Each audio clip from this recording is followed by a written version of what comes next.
Hello, everybody. Welcome back to the Son of a Blitch podcast. I'm your host, George Blitch, and today I have a very special treat for you. It's a little bit different. Today, you will be checking out a discussion that was had by Peter McDonald Sr., a Navajo Code Talker. This was recorded many years ago by a gentleman named David Marroquin, who's a family friend. He had reached out to me and said he had this recording and he wanted to see if I wanted to do anything with it. He knew that I had done a lot of work with indigenous elders, Native American, Indian elders, and he entrusted me with doing something with it. We had this discussion a few years ago before I had ever had a podcast. And when I finally got these files recently, I realized, this is a perfect avenue, putting this out on Veterans Day. So this is something that the set and setting is, Peter's giving a talk on the Navajo reservation. It's kind of a luncheon format, so you'll hear some background noise for those who are listening, and just know that there's people moving about, serving food and everything too. So that's kind of why you're kind of hearing some of that background noise there too. But I just felt like it's very important to put this out. I cleaned it up a little bit, the audio, but you're still going to hear some things in the background. So again, that's the set and setting. Peter McDonald Sr. talks about the use of the Navajo language and developing it in the Navajo Code. It was the only unbreakable military code, saved thousands of American lives. Historically, in World War I, the military started working with some Native American Indians. They worked with the Choctaw. They had the Choctaw Telephone Squad.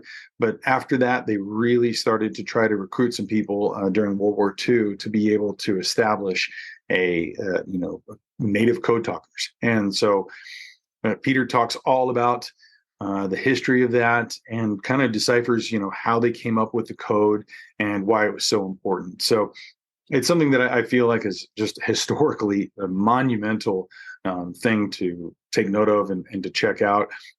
I just feel honored that it, kind of fell in my lap and that I can be able to, springboard it out into the world, and especially do something on Veterans Day. Veterans are my heroes. I just want to say thank you to all of you. Happy Veterans Day for all that have served and all that have sacrificed, and their families who have sacrificed as well.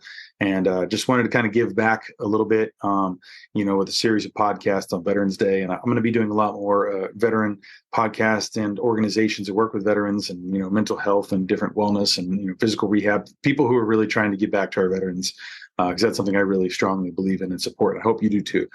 So once again, thank you guys for listening. I'm so blessed. David, thank you for sending me this and allowing me to put this out in the world. And without further ado, here is the podcast of the discussion that was had on the Navajo Reservation with Peter McDonald Sr., the Navajo Code Talker. Y'all enjoy. This talk was in progress when the recording began. Where we were, what we were going to do, what we were carrying. And they had no problem intercepting the shipments of supplies or troops with their submarine or with their aircraft carrier. And they're very aggressive. They came down through China, Burma, down into New Guinea. They even got Philippines, as you know, the story of Bataan, Corregidor. They just took every major islands in the Pacific, even Guam, which was America's possession at the time, Wake Island. They were down into the Solomon Islands right next door to Australia. And still, the United States trying to get going, having a difficulty with communication. So one guy suggested, why don't we use the Navajo language? Well, this one guy's name is Philip Johnston. An Anglo, just like you, blue eyes, blonde haired guy. And how does he know? He was born off the reservation, but was raised on the reservation as a young boy. His parents were missionaries to Navajo. So he was out here sometime herding sheep with Navajo kids, learned some words in Navajo, served in World War I, got out, was working in Los Angeles, went down to San Diego, where the Marine Corps base is, and told the Marines that, hey, why don't you guys use the Navajo language as your code, because you're having trouble with it. Getting started, the enemy knows every move you make. You might as well just call them up and tell them what you're going to do. So, of course, Marines didn't know anything about Navajos. They didn't even know we existed. They didn't even know where we lived. But he convinced them. Brought 4 Navajos to San Diego and demonstrated how this thing might work. Of course, Marine Corps was somewhat impressed and decided, well, why not? Let's try it. So they asked permission from Washington to use the Navajo language as a code. Well, the Commandant of the United States Marine Corps said, what do you mean, use Navajo language as a code? We don't know what. We were told that this thing works. And we saw it. It kind of has possibilities. So we need some Navajos. Well, you got to ask the Navajo tribe if you could use their language. So they did. Navajo tribe said, no problem. Go ahead. Well, I guess they know Marines didn't know Navajo language. But what they also requested was, we want some of your young people. So they asked Marines if they could recruit Navajos and organize them as code talkers. Well, Marine Corps said, no. We don't know these Navajos. They might embarrass us. We're proud Marines. Anybody who wears the uniform of the United States Marine has to be a Marine. And we don't want whoever these guys are running around Marine Corps uniform unless they pass the test. So if you want to recruit Navajos, which we will authorize you to do, we'll only authorize you to recruit 30 and see how they make out. Put them through boot camp. Put them through some combat training. And if they pass all of that, then go ahead with your project of using the language to develop a code that you're talking about. So, with that authorization, Marine recruiters came out here in their dress blues, shiny shoes. What they didn't realize was there's no highway out here. Wagon trails, so they had to travel by horseback. From trading post to trading post, and that was too much. Besides, that preserved the nice crease they have in their blue uniform. They discovered that there were 3 major boarding schools on the reservation. One on the east side, one in the central, one on the west side. These are U.S. government boarding schools where they put us to school to learn the English language, write the English language. So they went to these schools and made the announcement that we are recruiting young men to fight the war in the Pacific. Well, Navajo young men, for whatever reasons, mostly I guess patriotic, raise their hands and say, I want to go. So they volunteered, 30 of them, bust them down to San Diego, and there they put them through boot camp. Well, much to their surprise, boot camp was nothing compared to how we lived out here. So then they put them through combat training, and they made it with flying colors. Rifle range. Most of them became experts rifle and sharpshooters. Then after all of that training, now this is February of 1942. After all that training, then they brought him into a building like this with a high fence all the way around, guards, and they brought him in there. These 30 young Navajos, and told them that You're Marines now. Went through boot camp, got combat training. Now we want you to develop a code in your language. This is the first time they heard about it. Here they want to fight. Now they're told they're develop a code using their language. Well, this kind of surprised them because when we are put in a boarding school, we are prohibited from speaking our language. All these government schools that were in existence at that time, I was put in boarding school when I was 9 years old. When you're in boarding school, they tell you, no more talking Navajo.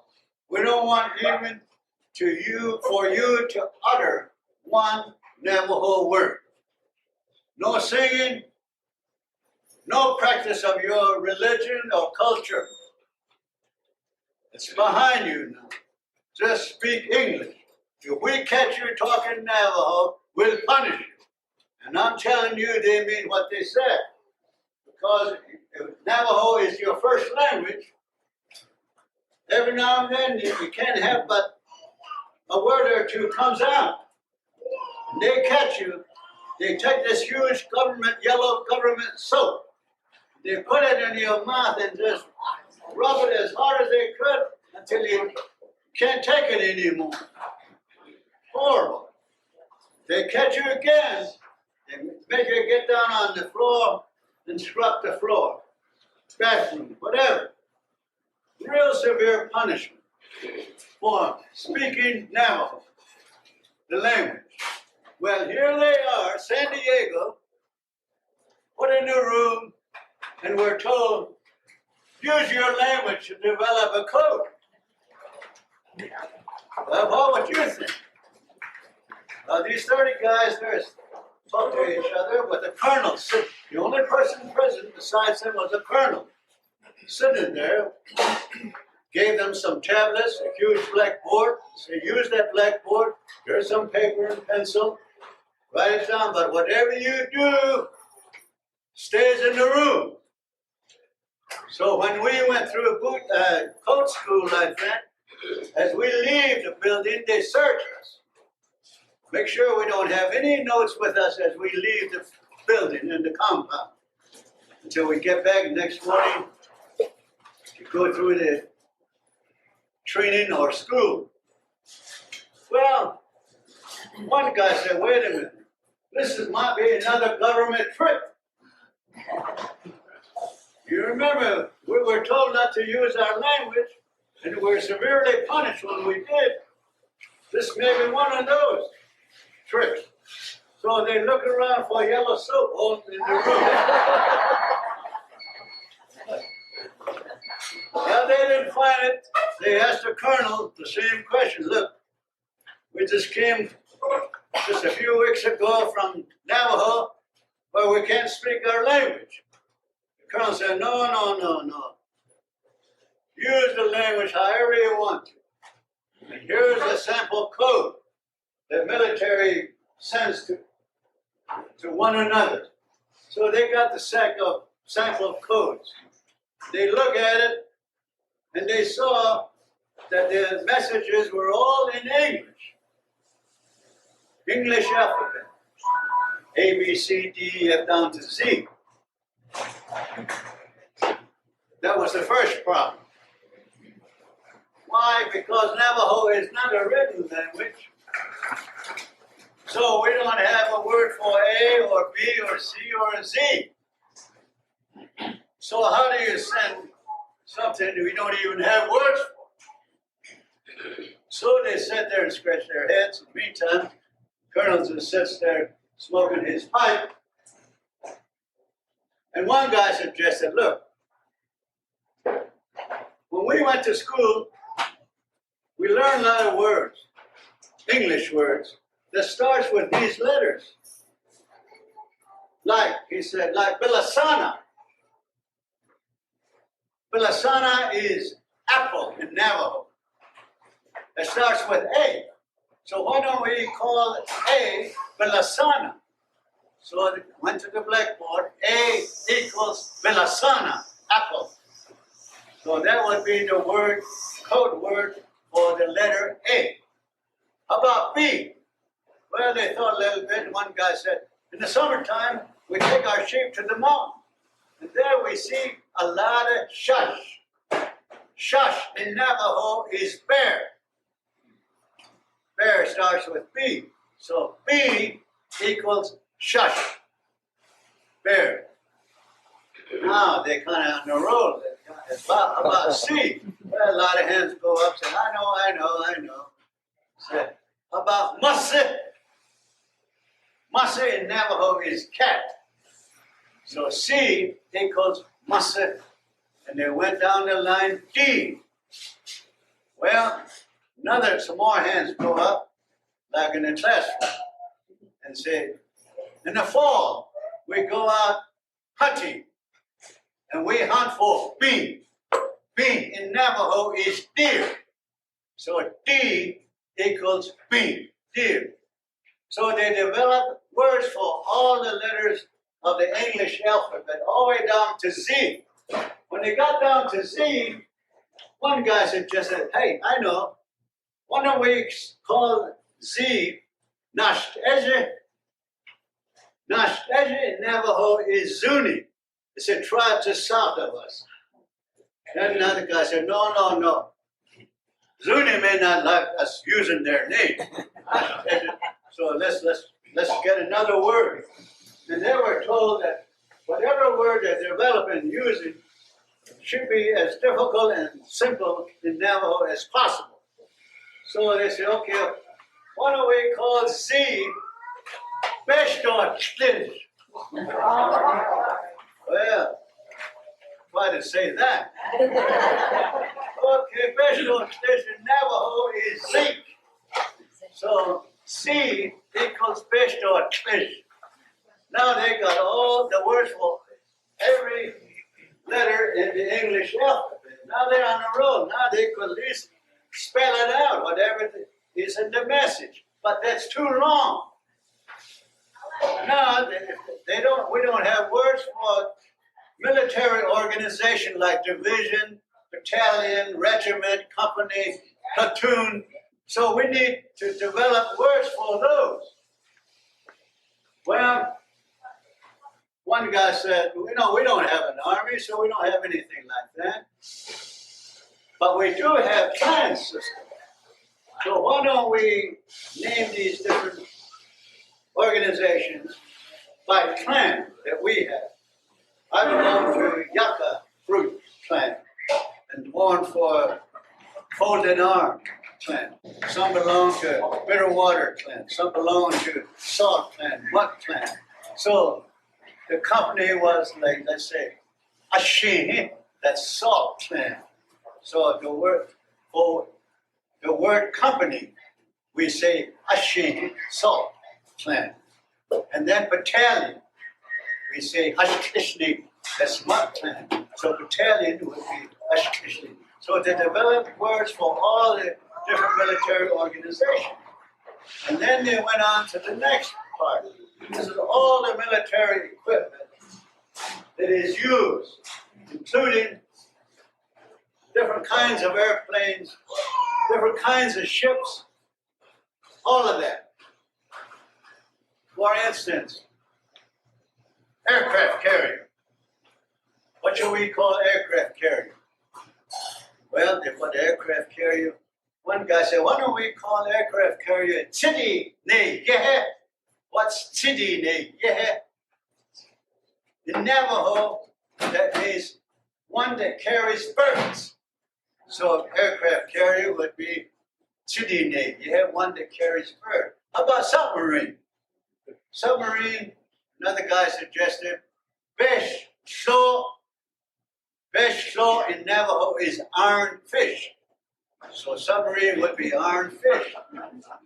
And they got names for battleships, destroyers, and all of that. All written down. And you don't take the notes. You leave them in the room, walk out, come back in the morning, and you go over it again. Memorize it. They told us to memorize Use your memory only. You cannot take notes with you. That's why they search us. Well, they got down to some other items like hand grenade. One guy holding a hand grenade. Shall we call that? We don't have hand grenade on the reservation, so we don't have no words for it. So one guy said, I know, we have a lot of these at home. What is it? Nomasi. What's nomasi in Navajo? Potato. So hand grenade would be nomasi, potato. How about bomb? Well, you know, we were told bomb is carried by a big airplane and they drop all these bombs onto a place and destroy it. So what do we have on the reservation? See, the reason why they sticking to things they know on the reservation because they had to memorize it. So it's easy to memorize something that you're very familiar with. So one guy suggested, why don't we call bomb Ayanji? Ayanji in Navajo is eggs. Why eggs? He said, well, at home we got a lot of chicken. They sit there and all of a sudden they got a lot of eggs. So we understand that this airplane drop a lot of these. So Ayanji, bomb equals Ayanji. How about Amtrak? And the unit that actually is used to carry the troops up to the beach. It can operate in the water and then can actually get on the land and go as far as they can on the beach with you. What do we call them? Amtraks. One guy suggested, how about chaff? Chaff in Navajo is frog. So Amtrak would be frog. Chaff. So they got all those words. In the meantime, the colonel's sitting there getting impatient. Saying, you know, now you guys been at this thing for 4 weeks now. We need to get going. The Japanese are really taking all those islands, and we're told that we gotta move.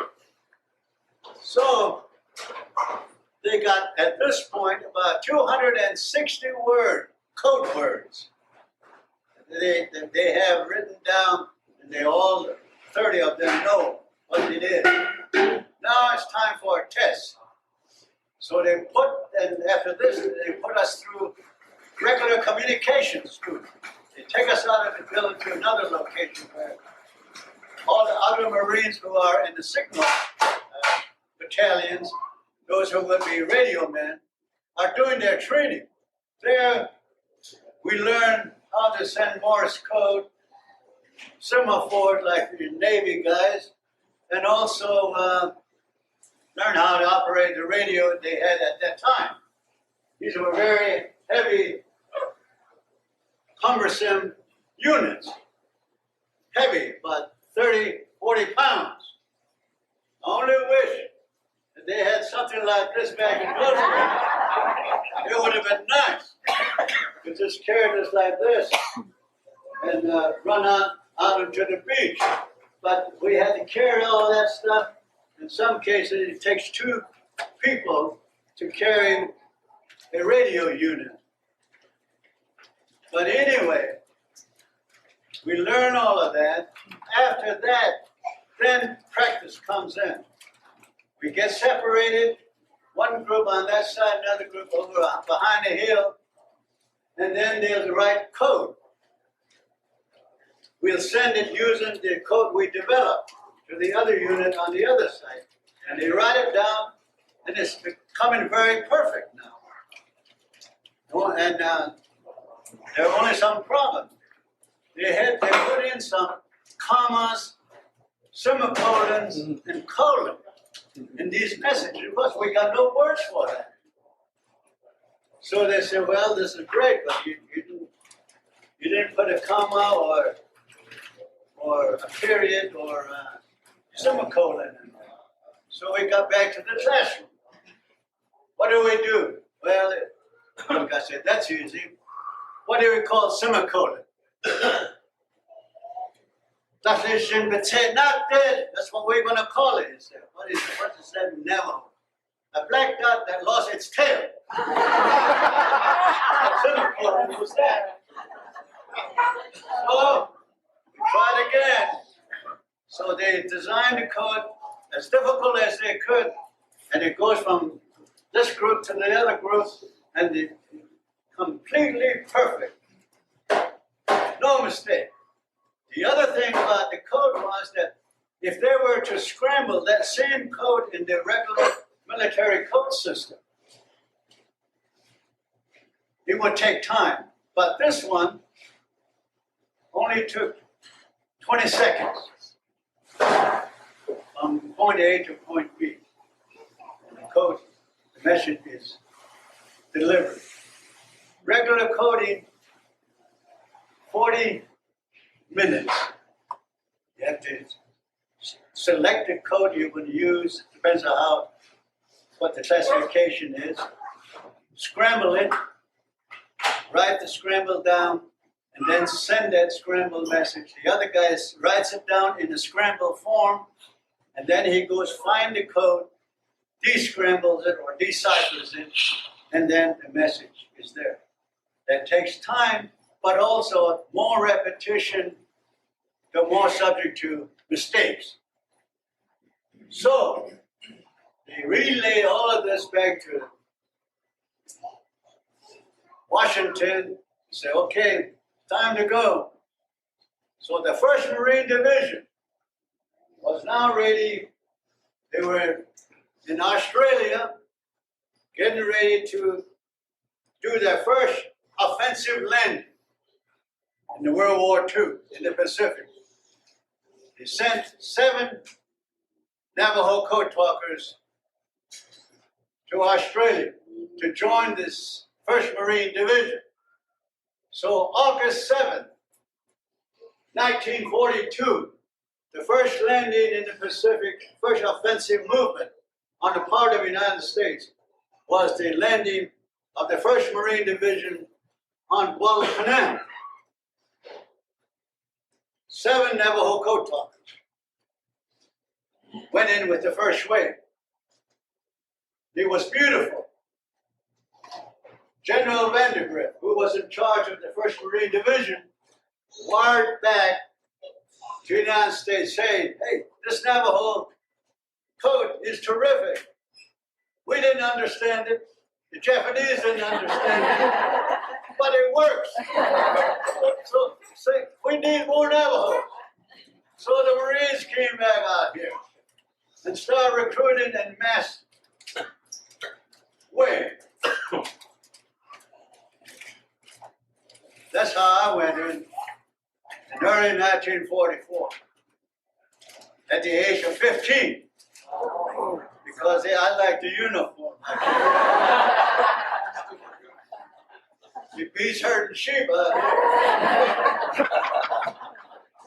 So, at the height of the war, there were 430 of us who went to this code school, went through boot camp, combat training like everybody else, and then served in every division of the United States Marine.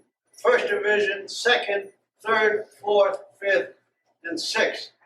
I was with the 1st Marine Division at first, 22nd Marines, and then end up with 6th Marine Division. So every division had allocation of code talkers. And every landing from Guadalcanal, Bougainville, New Guinea, New Britain, Cape Cluster, Macon, Tarawa, Saipan, Tinian, Guam, Palaloo, Iwo Jima, Kwajalein, Inuitok, Okinawa, even in North China. I ended up in North China. All those, every island, every landing, code talkers. Some on ship, where the general and admirals are. Others on the beach, in the front lines, relaying messages that are top secret, messages that reports casualties, messages that reports situations on the beach, requesting different things that need immediate. All of that in Navajo. I'll give you an example what it sounds like. This is an actual message that was sent on Iwo Jima, on the north side of the island, just past the airport. There is 3 hills. Between those hills, the company Marines were pinned down. They couldn't move, getting slashed. So Navajo Code Talker sends this message saying, "The Ben na chief beef, that is kai, they na sanse, kaji to chin, sita sa ka asta na ke shash." That was the message sent from the front line to the command post on the beach. Well, obviously he didn't understand it. Japanese didn't understand it either. Let's see if you pipe that same message to the reservation. What would Navajo hear? Because they understand the words. What they heard would be sheep, eyes, nose, deer, destroyers, Lipton tea, mouse, turkey, onion, sick horse, 362 bear. Remember the word bear? So that's the message. Well, Navajo listen out here. You say, I don't know. Sounds like those guys going nuts. They're going to come home. So you don't understand it. Japanese didn't understand it. The admirals and generals offshore and on the beaches didn't understand it. But the Navajo at the command post on the beach, writing this thing down, wrote down, send demolition team to Hill 362B. That was the message. So the message was so difficult. Not even a Navajo would understand what we're talking about, except if they had gone through this code school, which was secret. So the message, using the language, was not only quick, effective, unbreakable. The only military code in the history of modern military history, never broken by an enemy.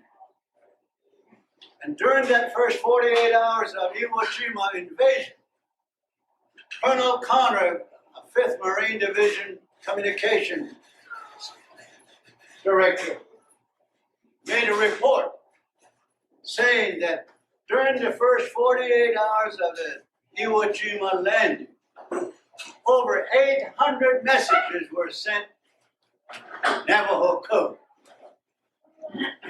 And he said also in his report, had it not for Navajo Code, Marines would not have taken the island. That's a lot coming from Marine Corps Colonel. Because we Marines are very proud. We think we could do anything. Just tell us what island you want. We're going to go get it. That was the slogan. So, the code that was developed in 1942, used all the way through the Pacific War and every landing, saved thousands of lives. It was so good that when we were discharged from service, we were told not to talk about it. Don't talk about what you did. If anybody asks you, just tell them you were a radio man. That's it. No more. So when we got home, people asked what we did. We said, well, we were radio men. All right, that's it. Got all about it. Until 1966. All of a sudden, we start reading the newspaper, Navajo Code Talkers. In the World War II, we read it, and someone said, hey, that's us. We were code talkers. That's the first time we learned that we were code talkers. But all that time we were told we were radio men. Well, after 1966, 20 years after the war, Navajo Code was declassified. And then we were able to talk about it, but most of us have forgotten a great deal about what it is that we did. And we have to go back and try to remember. And we set up an organization called Navajo Code Talker Association so we can get together and talk. Oh, yeah. What do we do on Ewa? What do we do on Peleliu? What do we do on Guam? And we start remembering what it is that we really did and how we did it. So the code obviously was one of the best in the Pacific. And for that reason, they kept it secret because they said they may want to use it again. But after 20 years, they probably felt more people are learning Navajo, and there's no need for it anymore, and they declassified. So it was not until after that time we start being recognized. A movie was made called Wind Talker by Nicholas Cage and some other documentaries. Books were written about Navajo Code Talkers. And now, as I said, we're trying to establish a museum called National Navajo Code Talker Museum. And hopefully that the legacy of the Navajo Code Talkers will live on, because it's not only Navajo legacy, but it's America's legacy, your children, your grandchildren, my grandchildren need to know how diverse people living together can pool their resources to protect the freedom that we have today. That's what I believe is really the story of Navajo Code Talkers, is that how we all have certain talents and certain skills, and pooling that together as Americans and protect this country that we love so dear. Thank you very much.